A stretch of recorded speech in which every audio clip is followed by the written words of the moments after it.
So good to meet you. Yes. I'm so excited to be here. I'm really happy you're here. Yeah, during meditation this morning, I was on fire. My heart just feels like it's on fire, inside out and on fire.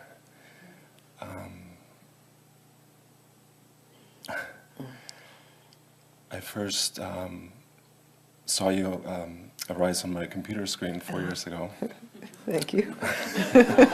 I was Googling non-duality, and you came up, and I was blown away. Ever since, I've been continuing to watch your videos, and I read a couple of your books, and it's been a process realizing the depth of impact that your message has had, because it was so unexpected. It has to be. Yeah. Yeah, how could it be expected? There was no, I wasn't waiting for it. I wasn't waiting. It was waiting for you, though. Yes, it was. I said yesterday, I found you, and someone said maybe she found you, which is true. I was a happy Buddhist on a very structured path, relatively happy.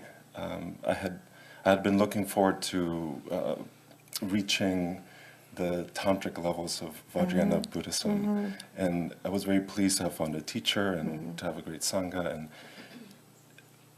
when I heard you speak about longing, it really struck me that I thought I had what I wanted, but if I really looked, I was still searching for something.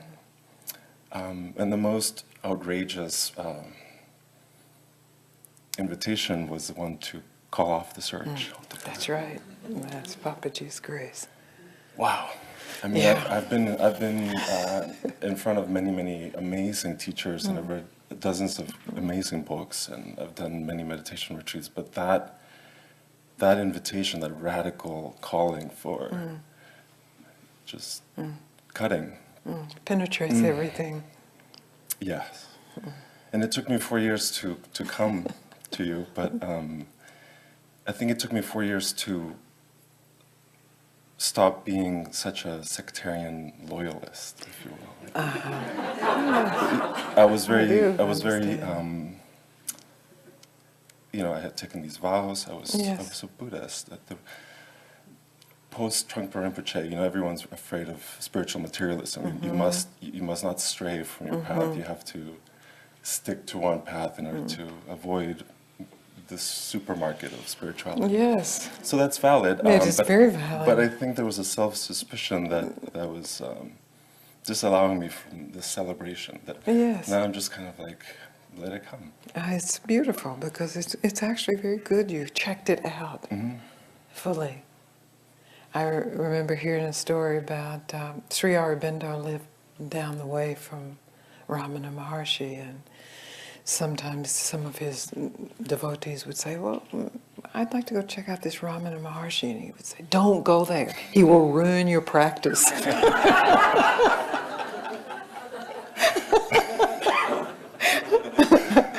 Yes. And I love Vajrayana. I was a practitioner myself. It is beautiful and it's thrilling, and I owe so much to Buddhism and the study of Buddhism. All of it, Hinayana, Vajrayana, all of it. And likewise, when Papaji said, stop, call off the search, who could expect that? Right. Because we know the preciousness of the search when it arises, the grace of it, and the promise of it. And we know walking through, searching, the wonderful experiences, the insights, the growth, the deepening. Yes, we bow to that. And then to be willing to call it off. It's a completely different thing. Yes, it's a different realm. It's the difference between belief and direct experience. That's it. You said it exactly. I don't believe a word you say. Yes, thank you. We're both unburdened then. But I know it's true. Well, you can check it out. That's the thing. You trust yourself enough.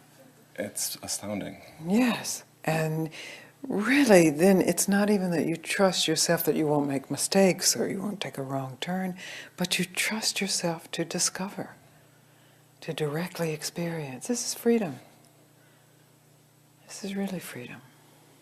It is. This is what the Buddha discovered sitting, as Maya danced and all the gods and demons of temptation. Just trust.